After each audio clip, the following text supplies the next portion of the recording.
Buenas tardes. El Grupo de Investigación, Literatura y Cultura del Norte de México de la Universidad Autónoma de Chihuahua, en conjunto con la Secretaría de Cultura del Estado, agradecen su presencia en el bloque 11 del primer coloquio internacional Palimpsestos. Les recordamos que pueden dejar sus dudas en los comentarios. Para comenzar este bloque me permitiré presentar a nuestro primer participante. Rubén Olachea Pérez es doctor en Film and Television Studies por la Universidad de Warwick en Reino Unido. Profesor de tiempo completo en la Universidad Autónoma de Baja California Sur, coordinador de la maestría en investigación histórico-literaria y presenta su trabajo titulado Obscenidad y sublimación en el cortometraje El otro sueño americano. Le damos la bienvenida, doctor. Adelante. Muchas gracias. Me encanta que nos hacen sentir en casa. Estoy muy agradecido.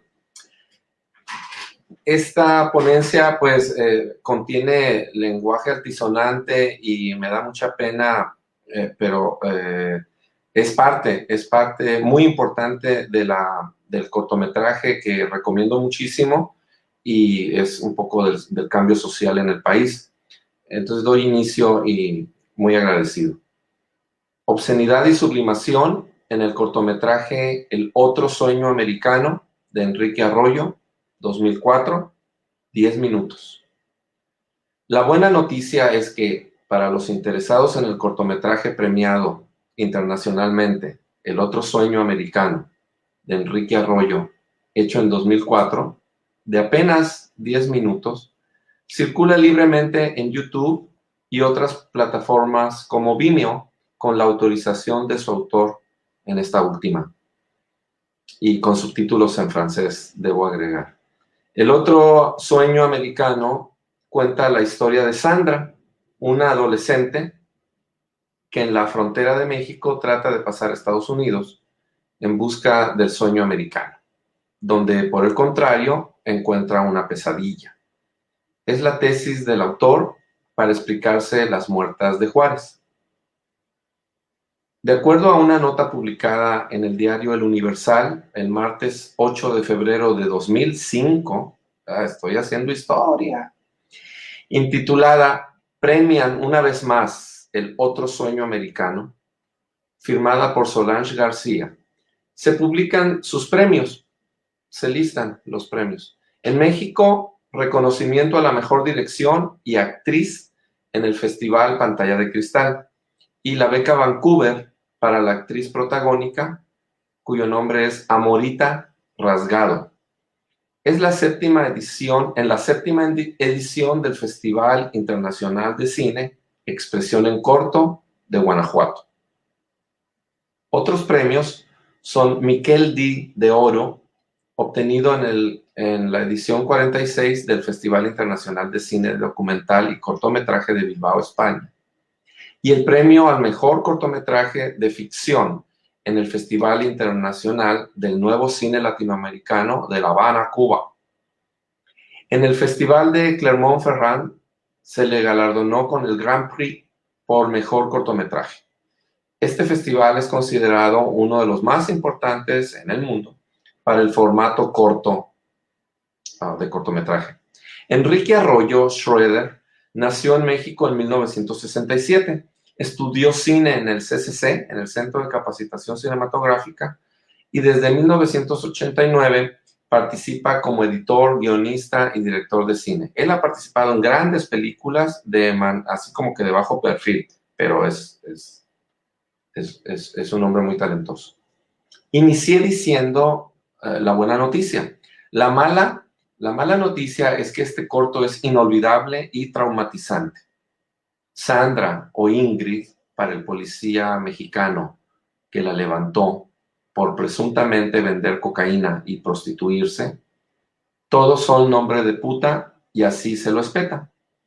El personaje femenino se sabe en desventaja desde un inicio, ¿verdad? Cuando detecta el tono y el lenguaje del policía, pero ofrece a cambio dar un servicio, una mamada, y que se quede con la coca para librarse, o sea, librarla a ella del problema.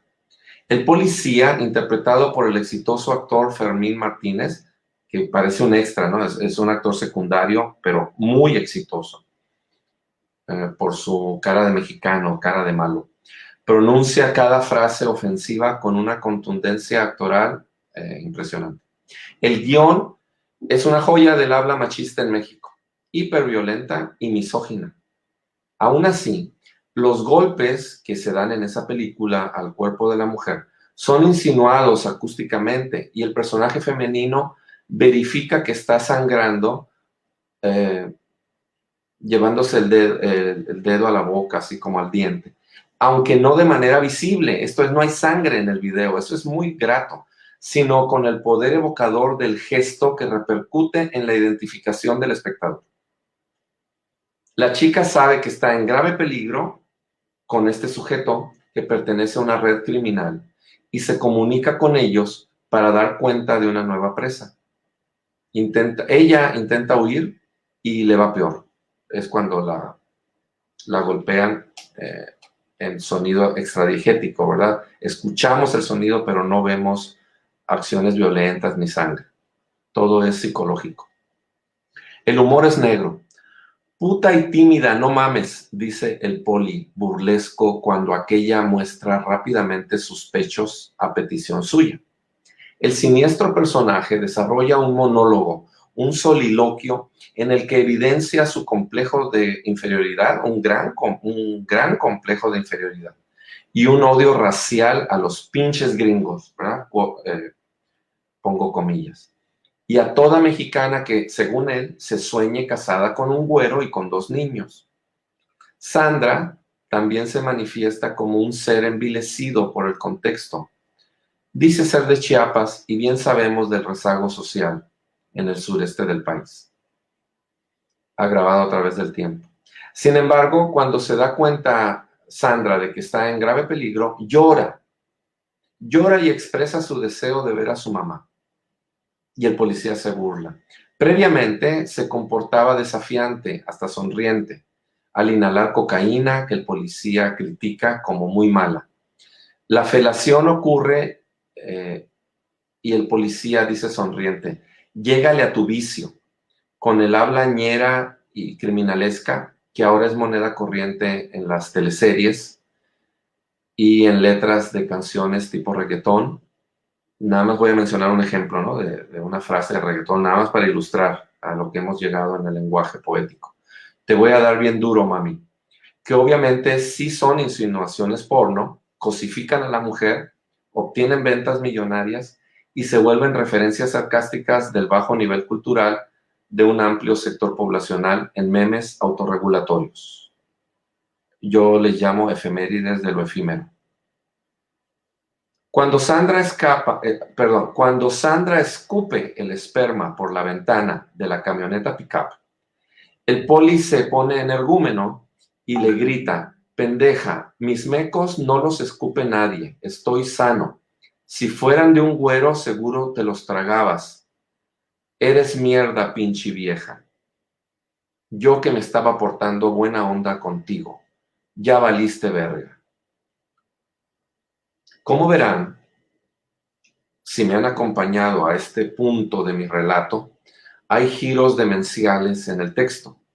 El personaje que supuestamente representa la autoridad, la vigilancia del orden, hace lo contrario. No es sorpresa en México, un país que sufrió la guerra de independencia, la guerra contra Estados Unidos, la revolución de 1910 y la guerra contra el narco, aún en 2020 sufre injusticia. En parte, son las consecuencias de poseer una gran población. Somos el país más poblado de hispanohablantes, 130 millones aproximadamente. En segundo lugar está Colombia con casi 50 millones. El sistema de procuración de justicia en nuestro país adolece de corrupción. Los esfuerzos del actual gobierno de la 4T se topan con la frustración acumulada de años por parte de las víctimas y campañas mediáticas permanentes de sabotaje con discreto patrocinio que confunden a la población, confunden a la clase media ilustrada. La frontera es obviamente una zona intensa de conflicto donde el mundo anglo e hispano chocan. Los optimistas diremos que interactúan. Los pesimistas dirán que el sometimiento ante la supremacía imperialista se exacerba día con día. El personaje del güero, que sirve de enlace entre el policía mexicano y la red criminal feminicida de crímenes de odio, trata y comercio ilegal de órganos, es interpretado por el actor Eduardo Gleason. Sandra, golpeada y esposada, escucha el relato de cómo unos güeros grandotes, bien pinches locos, gustan de violar y descarnar en grupo, apagando cigarrillos en el sexo de las víctimas e introduciendo tubos metálicos que perforan del ano a los pulmones. Es inconcebible el sadismo narrador. El policía, en plan rulfiano contemplativo, como si poseyera estatura moral para poetizar, enuncia entre solemne y meditabundo: todavía estaba viva cuando empezaron. Hay noches que sigo escuchando sus gritos. En contrapunto, la tecnología facilita la comunicación entre el policía y el enlace criminal. Para dar con los culpables, imposible. No hay capacitación porque no la quieren, porque a alguien le es muy conveniente la continuidad del estado de cosas.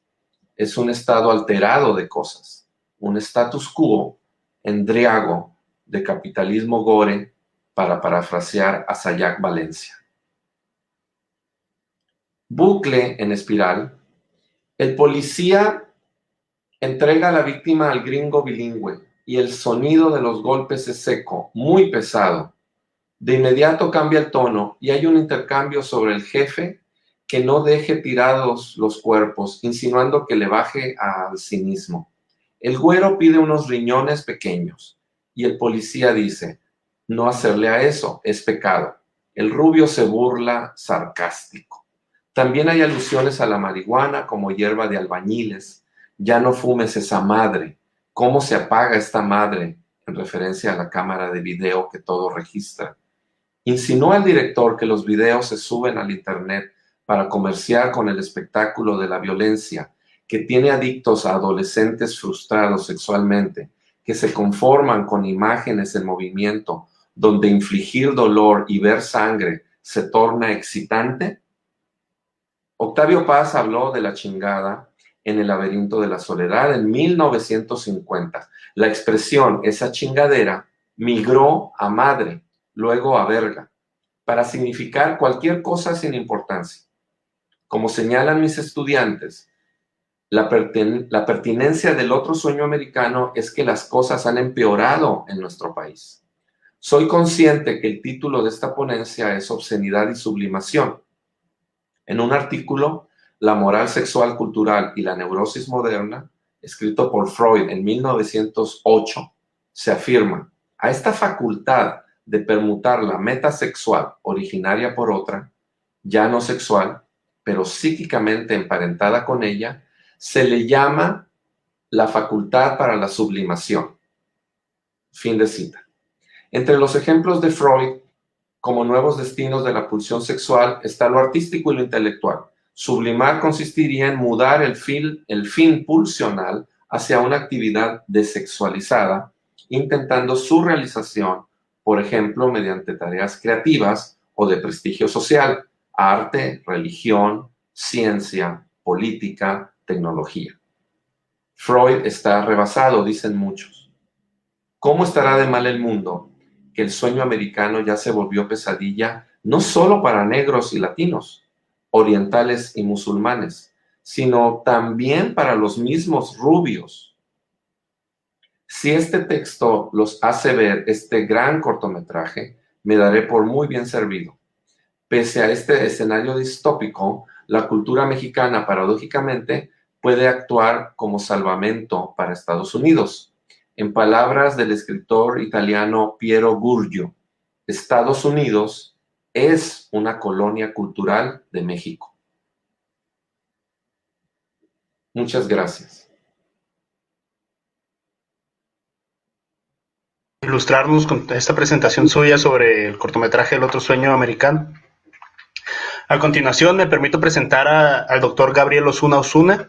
Es doctor por la Universidad del Estado de Arizona, profesor de tiempo completo en el Departamento de Letras y Lingüística de la Universidad de Sonora.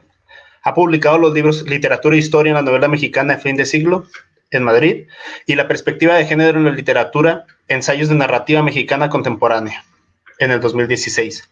Él nos presentará el trabajo titulado El poder de la imaginación como acto resolutivo en La casa de las golondrinas, de Víctor Hugo Rascón Banda. Le cedo la palabra al doctor Gabriel. Muchas gracias. Muchas gracias, Fernando. Es un gusto estar aquí con todos ustedes. A continuación voy a iniciar la lectura de mi ponencia, porque traigo el tiempo bastante medido. Entonces, empiezo. El título, El poder de la imaginación como acto resolutivo en La casa de las golondrinas, de Víctor Hugo Rascón Banda. El objetivo de la presente ponencia es analizar cómo la enunciación de los personajes femeninos determina la constitución de dos mundos aparentemente contrapuestos en el cuento La casa de las golondrinas de Víctor Hugo Rascón Banda, publicado en el volumen Volver a Santa Rosa, en México, por la editorial Joaquín Mortiz en 1996. El niño narrador da cuenta de manera detallada, a través de las voces de la madre y de doña Rita Benicio, de las historias de personajes secundarios que deambulan alrededor de la casa y del pueblo. Sin embargo, dichas historias adquirirán un sentido profundo cuando su significación se complemente por los hechos narrados por doña Rita, permitiendo así otorgarle una unidad a un mundo cuya fragmentación había producido en el niño un conjunto de ansiedades reflejadas en el comportamiento problemático para la familia. La casa de las golondrinas es un cuento narrado por un niño cuya existencia nos remite al pueblo de Santa Rosa, enmarcado como escenario de cada uno de los 13 cuentos que conforman el volumen. Un niño que padece insomnio y se encuentra enfermo por su miedo a los fantasmas, a los ruidos de la noche del pueblo, y quien escucha atentamente las explicaciones de la madre sobre las razones por las cuales se producen. Sin embargo, para él las historias narradas desde la perspectiva de la madre quedan incompletas. Estas no responden a sus inquietudes. En la segunda parte del cuento aparece el personaje de doña Rita Benicio, quien es una señora que vive sola en la parte trasera de la casa de las golondrinas. El niño la visita para hacerle compañía y al haberla dejado de frecuentar debido a la enfermedad, ella viene a visitarlo a su cama en la noche mientras sus hermanos duerman al lado. Doña Rita le cuenta el resto de las historias de aquellos personajes mencionados por él durante su enfermedad, pero estas historias tendrán una lógica nueva, que consiste en complementarlas ante los destinos propios, ante la experiencia con la muerte y aún después de esta. Al final, el niño parece encontrar el alivio al recibir estas historias, que han resuelto sus dudas y por lo tanto sus angustias, cerrando así el ciclo de la comprensión y el entendimiento de las cosas. El mundo de la madre, con sus explicaciones racionales para paliar el elemento escatológico, es un mundo que pertenece a un estado caótico de las cosas. No resulta suficiente para acabar con el miedo, la enfermedad y el insomnio. De esta manera, las bolas de lumbre que se ven en el Camposanto saltando entre las tumbas, en la explicación de la madre, son gases que producen los huesos de los muertos cuando llegan las lluvias. Y así hay alrededor de 4 o 5 historias que la madre le explica al niño sobre cuáles son las razones por las cuales se producen esos fenómenos. Siempre inconforme, el niño continúa preguntando, y la loca febriona, vestida de blanco, que se pasea por nuestro balcón arrullando a su niño, a lo que la madre le contesta, esa mujer soy yo, me han visto a mí, que me paseo con este camisón blanco que uso para dormir. Salgo a mirar hacia la plaza para ver si viene tu padre que le gusta ir al baile sin mí. También el niño le pregunta, y el comandante de la judicial que sale del cuarto de renta y camina por el puente, fumando desesperado, a lo que ella le responde, ¿qué comandante ni qué nada? Es tu tío Lito, que espera en las noches, escondido entre las sombras, a que se duerman todos en casa de la Chana, para que ella le abra la puerta. Son amigos y a él le gusta platicar a solas con ella sin que nadie los vea, porque si lo sabe tu tía Dina, puede pensar mal. Por último, el niño le pregunta, ¿y la mujer vestida de novia que sale del cuarto del naranjo preso y se va flotando entre los árboles hasta la huerta de Amparo? La madre le responde, yo no la he visto, pero debe ser alguna sirvienta que sale a orinar en las pozas de las limas o alguien que anda robando aguacates. Después de presentar las historias de estos personajes junto con las explicaciones de la madre, dice el niño narrador, mi madre no me convence y decido seguir enfermo, sin levantarme de la cama ni salir de mi cuarto. Su intento por querer aliviar la angustia de su hijo no ha funcionado. Viene después el abuelo chico con su libro de medicina y aún así todo sigue siendo inútil en la mejoría del niño. Como mencioné anteriormente, doña Rita Benicio explica al niño las historias de las muertes trágicas de cada uno de los personajes mencionados y con ello les otorga un carácter distinto. Poco a poco va desapareciendo, con el acto de enunciación de cada historia, la frontera entre el mundo de los vivos y de los muertos. Cada una de las historias va otorgando mayor porosidad a esa frontera que divide el antes y el después de la muerte. Y doña Rita le explica cómo encontrará el alivio a su enfermedad. Yo te voy a dar el remedio, lo único que tienes que hacer es ver las cosas como son. Todo tiene su razón de ser. Unas son naturales y otras sobrenaturales. Le dice, además que Santa Rosa es como todos los pueblos mineros. Vivimos rodeados de cerros de metal que provocan fenómenos. Vivimos entre huertas de azares que remueven sentimientos y hacen que la gente sufra pasiones. Vivimos en esta barranca profunda, desde donde no se puede mirar al cielo de frente, ni se puede salir con facilidad.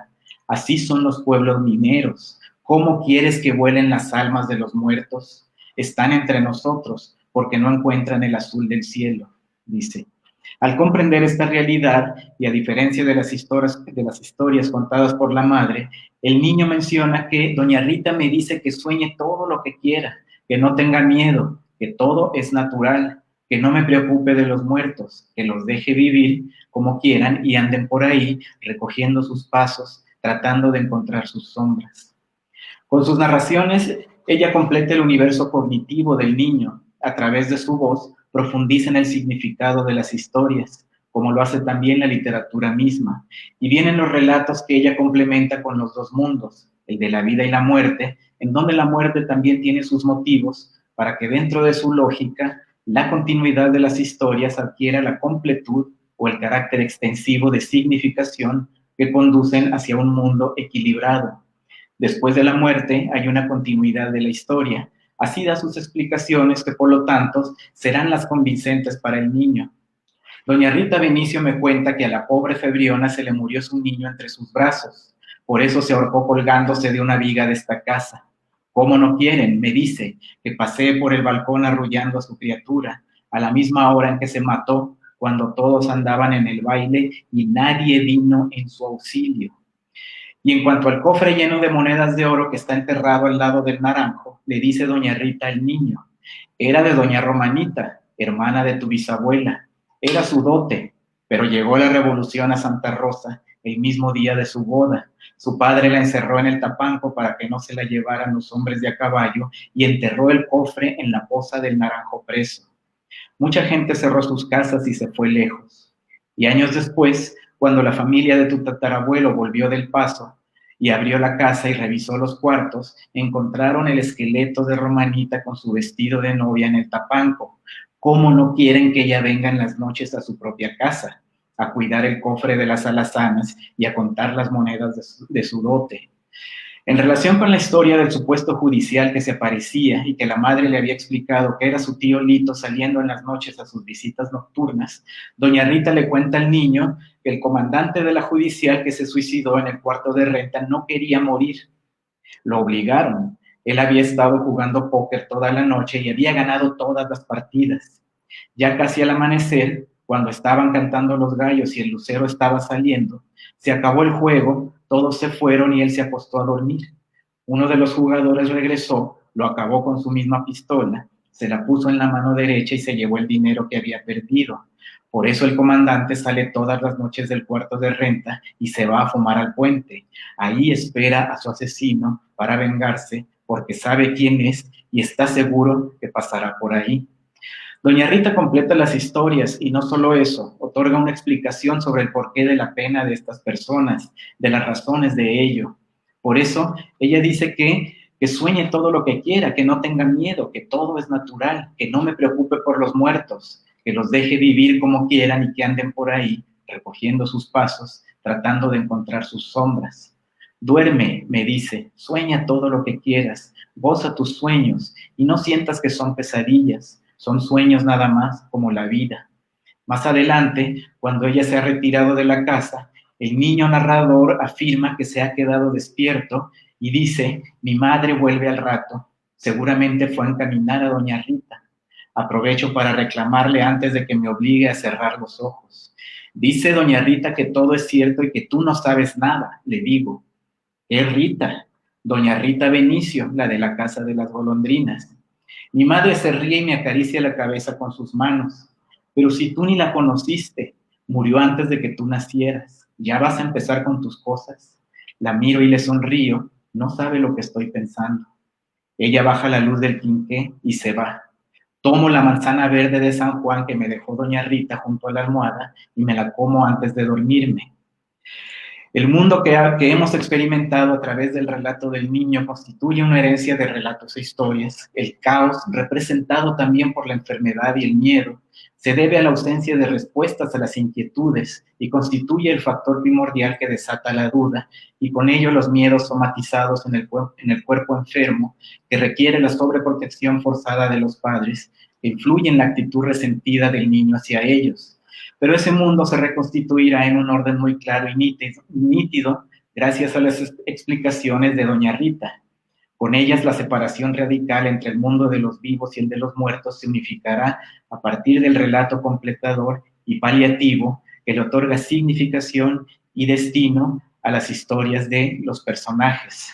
De esta manera, la separación artificial entre los dos mundos resulta en una forma incompleta e insuficiente de la realidad que solo se verá acontecida o completada, entera y suficiente, mediante la existencia de un relato que existe y es posible a través de la desaparición de la frontera entre lo real y lo irreal, entre el primer plano y el segundo, que obedece a lo fantástico.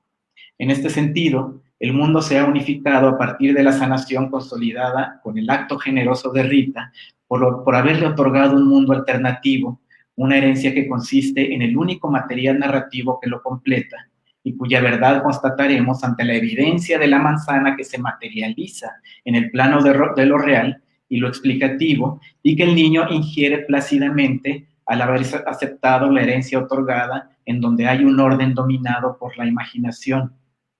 Las voces de las mujeres y los mundos construidos a través de sus relatos son fundamentales en la conformación de un imaginario que se percibe como una herencia narrativa, capaz de trascender y transformar la realidad inmediata de la enfermedad del protagonista. Son voces que explican el mundo, otorgan carácter de completud al caos primigenio, resolviéndolo y constituyendo así una realidad nueva y equilibrada, que será capaz de resolver el mundo instaurando un orden trascendental. Y este es aquel en el cual la muerte solo será un paso transitorio, una frontera franqueable, que explique la resolución de las historias y complete su carácter de acontecimiento, y que llevarán al relato a conformarse en un cuento que presente las posibilidades de enunciación más allá del plano de lo racional. La madre y doña Rita forman cada una desde su realidad una dupla de personajes mujeres cuya lógica inicia con el relato lógico explicativo que intenta dar respuesta a través de la voz de la madre, pero que solo se complementará con el relato del destino de los personajes a través de la voz de doña Rita. Y concluyo lo siguiente: resulta interesante observar cómo hacia finales del siglo XX la literatura del norte de México estaba apostando por alternativas que siguen llamando nuestra atención, pues en ellas prevalece una ética de la enunciación en donde la imaginación, más allá de la descripción del espacio, juega un papel preponderante dentro del hecho literario. Rascón Banda nos ha dejado en su infancia ficcionalizada un mundo de añoranzas con el cual los lectores nos podemos identificar al acordar un pacto de lectura en donde la memoria recupera aquel mundo perdido de la infancia, cuya lógica solo se puede vivir y experimentar a través de las posibilidades ilimitadas de la imaginación. Muchas gracias.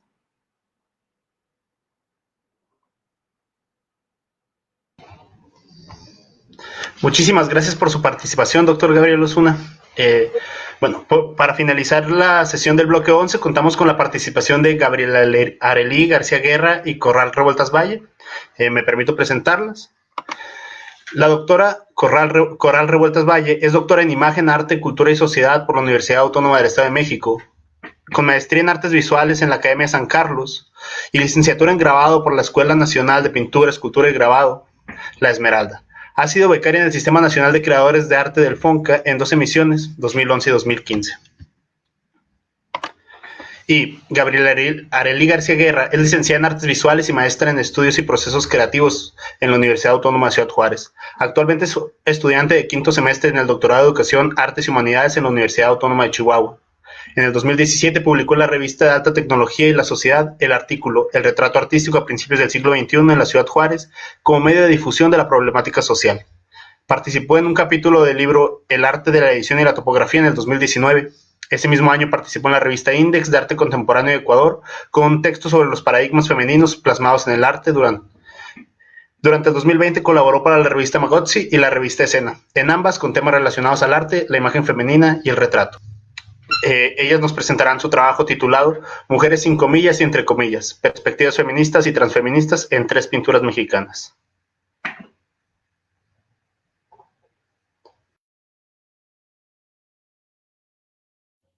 Perspectiva feminista y transfeminista en 3 pinturas mexicanas. Este proyecto es un subproducto o una categoría de análisis derivada de mi tesis de investigación del doctorado. El término que utilizo en el título de este tema proviene de la teórica cultural Nelly Richard, francesa radicada en Chile. De tal modo, encontré una conexión entre su definición y las 3 pinturas que voy a analizar. Estas, en orden cronológico, son Autorretrato con pelo corto de Frida Kahlo, realizado en 1940, Mexican Curious de Naum Zenil, realizado en 1994, y El primer tehuayorquino de Edgar Cano, realizado en el 2014 y ganadora de la Bienal Alfredo Salsi ese mismo año. Como ya lo mencioné, este proyecto es derivado de mi tesis doctoral, por lo cual fueron parte de una selección de piezas en las cuales utilicé una clasificación de acuerdo a su contenido, que en este caso abarca los límites de lo femenino y la hibridación de los géneros. La metodología de análisis de las piezas consiste en 3 niveles de interpretación, mismos que se construyeron con base a 4 teóricos. El primero, Erwin Panofsky, con el método iconológico. El segundo, Fernando Zamora, con la filosofía de la imagen. El tercero, Marshall Fish, con su teoría semiótica. Y el cuarto, Abraham Nosnik, con la teoría de la comunicación productiva. Cada uno de los autores abarca en 3 niveles su interpretación o análisis, pero cada uno con distintos enfoques, por lo cual se construyó un método que abarca sus 4 perspectivas en 3 niveles, los cuales nombré.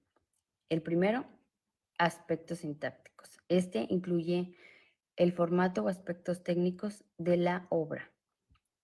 El segundo es aspectos semióticos. En este se encuentran las distintas características de la modelo en los retratos o las obras de arte. El tercero es aspectos pragmáticos. Es aquí donde damos cuenta de la intención del creador, así como las posibles emociones que busca proyectar en los modelos.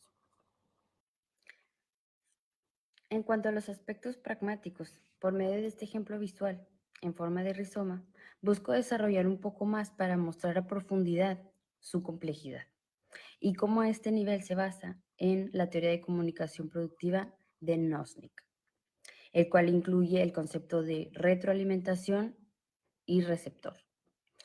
De acuerdo a mi diagrama, una obra de arte tiene un sinfín de receptores, los cuales en algunos casos se nutren de una pieza artística para complementar un tema o darle continuidad a un movimiento, visión o perspectiva. En este caso, las incluidas en la categoría de mujer entre comillas y sin comillas. Más adelante se muestra cómo estas tres piezas seleccionadas forman parte de un rizoma, ya que proponen y dejan que otros autores construyan con base a lo dado, al igual que estas obras forman parte de una visión anterior. Este nivel de análisis e interpretación es imposible sin los aspectos sintácticos y semánticos. Pasamos a la primera obra. En un primer nivel de análisis podemos ver un desglose de aspectos técnicos de color y tonos. En el caso de autorretrato con pelo corto, se encuentran los cálidos con una composición triangular en el centro. Además, da profundidad con dos planos. En cuanto a una interpretación semántica, es posible, por la frase ubicada en la parte superior, mira que si te quise fue por tu pelo, ahora que estás pelona ya no te quiero, su vestimenta y su cabello recién cortado, que hay un desamor y un cambio radical reflejado en su apariencia, lo cual nos permite en el nivel pragmático afirmar que la creadora rompe con los parámetros de lo femenino para redefinirse y decide ir más allá del deseo de su ser amado. Como ya lo mencioné, el nivel pragmático es más complejo y hay que observar e identificar cuestiones que permiten comprender la obra. En este caso, Frida Kahlo, por medio del contraste, muestra su lucha de identidad y trayecto entre los géneros, ya que su apariencia masculina entra en conflicto con sus tacones puestos y corte de cabello. Ya Frida Kahlo había mostrado su feminismo innato sin ser este su propósito. Por ejemplo, realizó una obra llamada Unos cuantos piquetitos, en donde hace referencia a un feminicidio de su época. También se dejaba ver con ropa masculina y formal en los retratos familiares, lo cual implicaba, de alguna manera, borrar los límites de su género en aquel momento.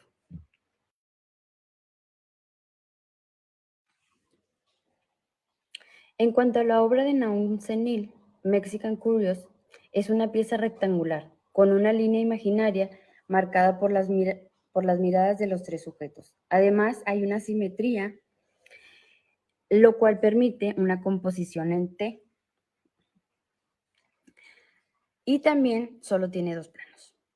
En cuanto a la paleta de color, hay un contraste entre los tonos fríos ubicados en el fondo y la ropa con los cálidos de la piel. En el nivel semántico, la pieza convierte al pintor en un objeto, al pintor y a su pareja sentimental, y coloca el rostro de la popular Frida Kahlo. Por tanto, Nahum Senil utiliza la fama de la pintora y los objetos tradicionales como referencia de atractivo para los extranjeros o turistas, y por eso la titula de tal.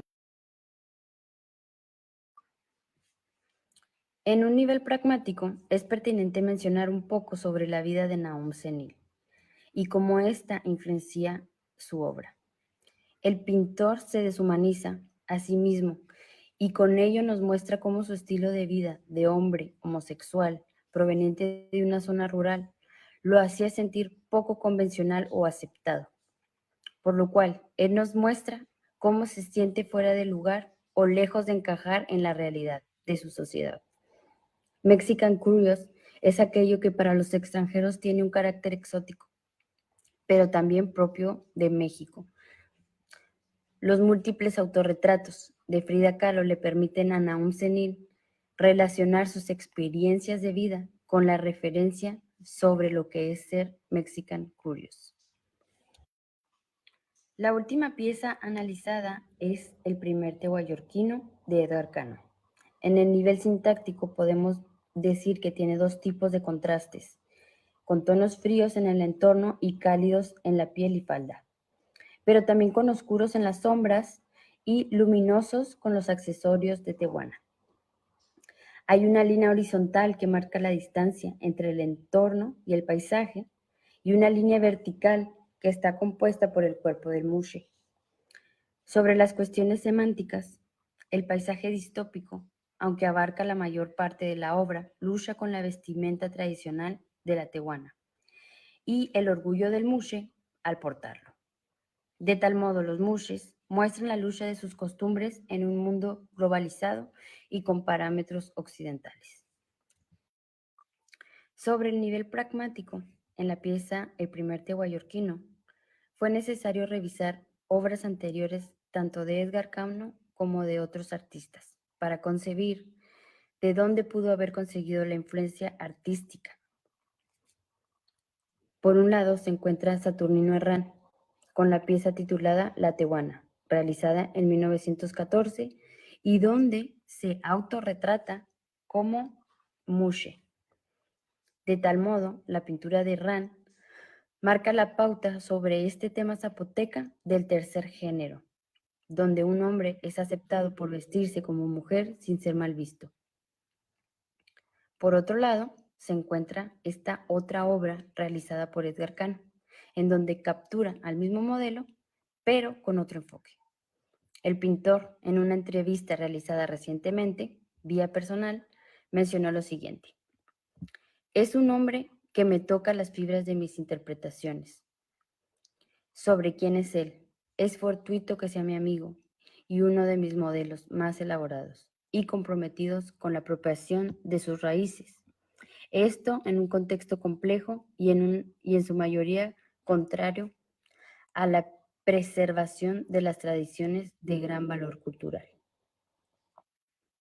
En un primer acercamiento a las obras es posible identificar que el arte mexicano tiene un arraigo a sus tradiciones, fáciles de reconocer por incluir representaciones tradicionales mexicanas como la muñeca de cartón y accesorios de tehuana, lo cual implica que no todas las tradiciones originarias eran excluyentes, ya que la diversidad de preferencias es inherente al ser humano. Frida Kahlo, Nahum Senil y Edgar Cano tienen una visión femenina por elección e incluyente. Por tanto, serían una crítica a las obras que retratan escenas costumbristas, ya que éstas reafirman o mantienen vigente lo que esto significa.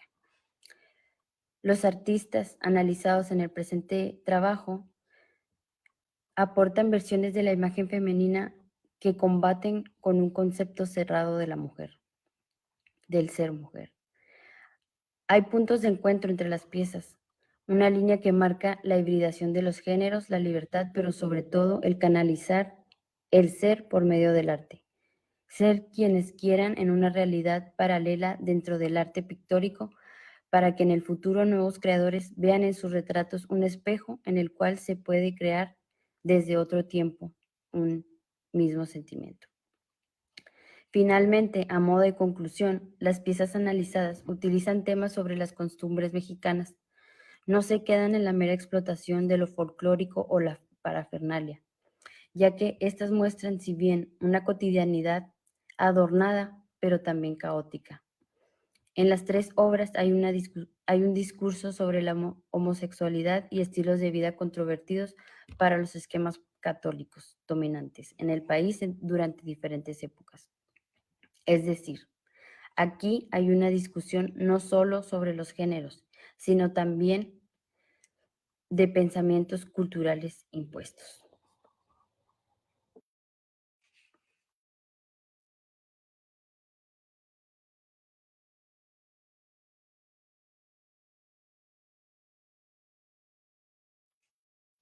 Eso sería todo. Muchas gracias. Muchas gracias por compartirnos su trabajo, maestra Gabriela y doctora Coral. Estas fueron todas las presentaciones que tuvimos el día de hoy. Quisiera abrir un espacio para preguntas, dudas o comentarios que quisieran externarle a nuestros ponentes del día de hoy. Y pues para comenzar, a mí me gustaría externar una duda que me surgió con la presentación del doctor Rubén. Usted está hablando sobre estos videos obscenos que circulan en internet, que muestran lo mismo que trata de retratar el cortometraje, ¿no? Entonces, ¿de qué manera considera usted que el trabajo del cine se esté relacionando con evidenciar estas realidades tan complejas en el México contemporáneo? Gracias, Fernando. Fíjate que al mostrar es muy distinto el estilo, porque están mostrando el lenguaje obsceno y las acciones violentas que se podrían encontrar en la web, la deep web, ¿no? En la internet profunda. Pero es en un tono de denuncia hasta el final, cuando el espectador empieza a hilar esta serie de obscenidades y como es del 2004, es una tesis de cómo está el crimen organizado actuando en la frontera en específico, ¿no? Es lo que se me hace muy relevante de este corto, que es una tesis, o sea, es una hipótesis que el autor se atreve a decir, es que así es probable que estén sucediendo las cosas. Cosa que las autoridades en ese momento y hasta bastante, ¿verdad? No se atreven a dilucidar ni a mostrar, ni siquiera a subir al tema de la discusión pública. Muchas gracias, doctor. Ahora quisiera preguntarle al doctor Gabriel, dentro de esta narrativa que está usted explicándonos sobre Víctor Hugo Rascón Banda, ¿cómo considera usted que se amplía de cierta manera el panorama narrativo a los escritores de hoy en día a partir de estas propuestas artísticas que surgen después, podremos decir, después de Víctor Hugo Rascón Banda, por esta cuestión de fusionar el espacio y la imaginación con la narrativa de Víctor Hugo Rascón Banda? Sí, a mí me parece importante que estén estos autores, podríamos decir como ya clásicos dentro de nuestra literatura, que podrían funcionar como grandes influencias, porque ellos estaban buscando en su momento la manera no solo de captar un ambiente que ellos pensaban y asumían que no estaba retratado en la literatura, sino también un conjunto de conciencias que necesitaban innovar. Yo creo que la aventura hacia estos textos literarios pues resulta altamente motivadora para las nuevas generaciones y para la gente que quiere continuar haciendo literatura, porque hay así como el niño del cuento que yo estoy hablando, pues nos damos cuenta que tenemos una herencia literaria muchas veces ignorada y no lo suficientemente promovida a veces por las instituciones o por las escuelas, no lo sé. Por lo tanto, yo creo que pues, hay un asunto muy importante que explorar, ¿no? En la mañana hablaban de Inés Arredondo, por ejemplo, y normalmente no se estudia como una autora del norte, ¿no? En la literatura mexicana, y los asuntos que ella trata en sus cuentos, pues la mayoría, no todos, pero la mayoría de ellos, por ejemplo, están constituidos en ese espacio sinaloense. Hay una gran cantidad de cosas que funcionarían como el ABC de nuestra literatura, que nos ayudaría a seguir explorando estos nuevos caminos por los que se sigue desarrollando hasta el momento. Muchas gracias, doctor. Aprovechando que tenemos aquí a Gabriela y a Coral juntas, Fernanda Domínguez pregunta, ¿este enfoque en el arte con integración de elementos Mexican Curious puede relacionarse con la apropiación cultural, como el caso de los diseñadores acusados de plagiar textiles como Carolina Herrera, por ejemplo? Hola, no creo, porque el autor se ve a sí mismo como un objeto curioso. Él es mexicano y él se relaciona, él se siente como un bicho raro por ser homosexual y que forma parte de una comunidad rural. Él simplemente utiliza esa referencia para explicar cómo se siente él, cómo se ve a través de los demás.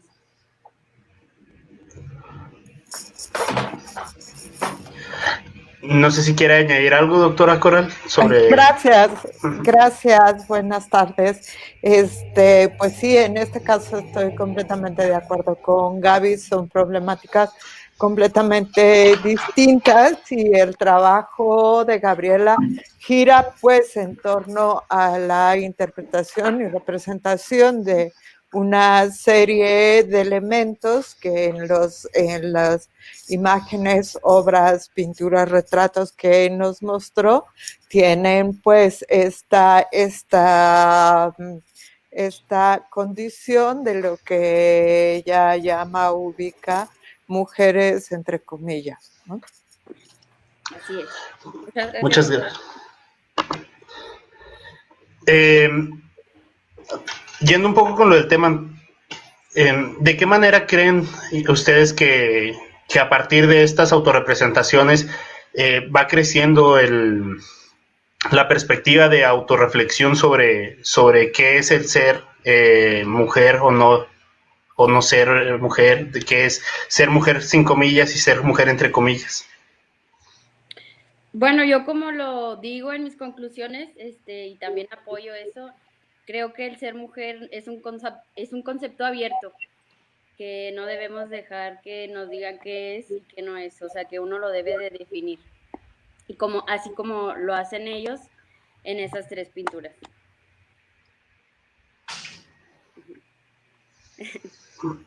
Muchas gracias, maestra. Doctora, ¿quisiera agregar algo? Pues, o sea, igual, sigo estando de acuerdo con Gaby, pues el asunto o en particular está...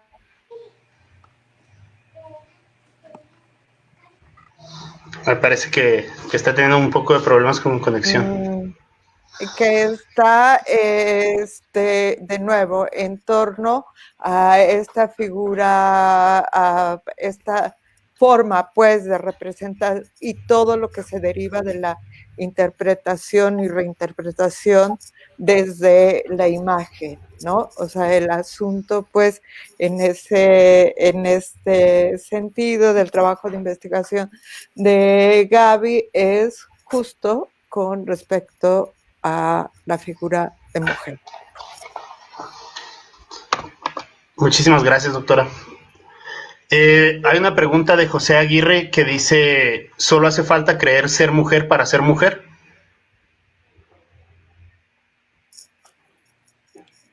Pues tendría que ver todo el concepto, pero así así tan rápido, yo puedo decir que sí. Si yo me siento mujer, puedo decir que sí. O un hombre, o sea, no por nacer con el, ¿qué puede decir? Con el ser natural hombre, tienes que identificarte como tal. Creo que es un constructo y que uno puede romper esos paradigmas o parámetros sociales. Muchas gracias, maestra. Bueno, ya que no hay preguntas, yo tengo todavía dudas. Es para el doctor Rubén. Dentro de su ponencia comentaba sobre las efemérides de lo efímero. Entonces, ¿cómo considera usted que estas efemérides de lo efímero están conviviendo con la sociedad actual? ¿Qué consecuencias, de cierta manera, o no quisiera llamarlos consecuencias, sino qué se logra observar después de estas efemérides de lo efímero en nuestra sociedad contemporánea? De nuevo, Fernando, te agradezco esta pregunta, aunque parezca que soy el doctor Gatell, ¿verdad? No, sí, agradezco esta atención que este juego de palabras mío, de lo efímero, porque por un lado pareciera que estamos hacia el olvido, pero creo que también es una reacción a tanta nostalgia de estos memes que nos llegan de que cuando fuimos niños felices, dando por hecho que todos los niños eran felices, ¿no? Lo cual es absurdo.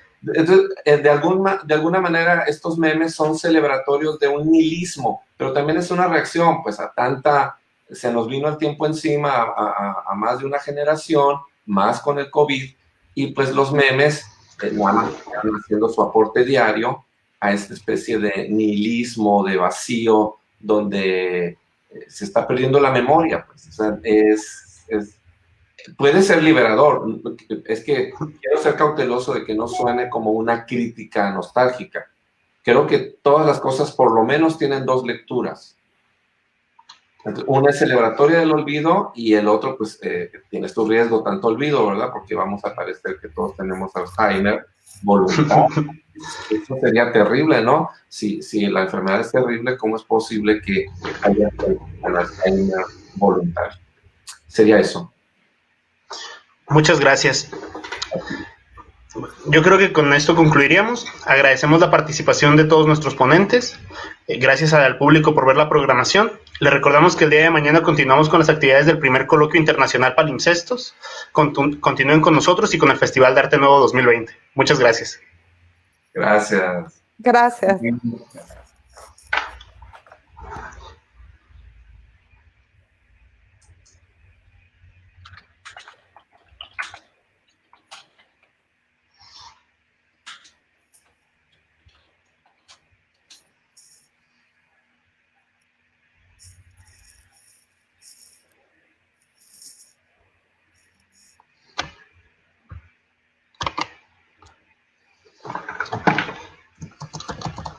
Muchas gracias a la mesa. Muchas gracias a todos. Felicidades.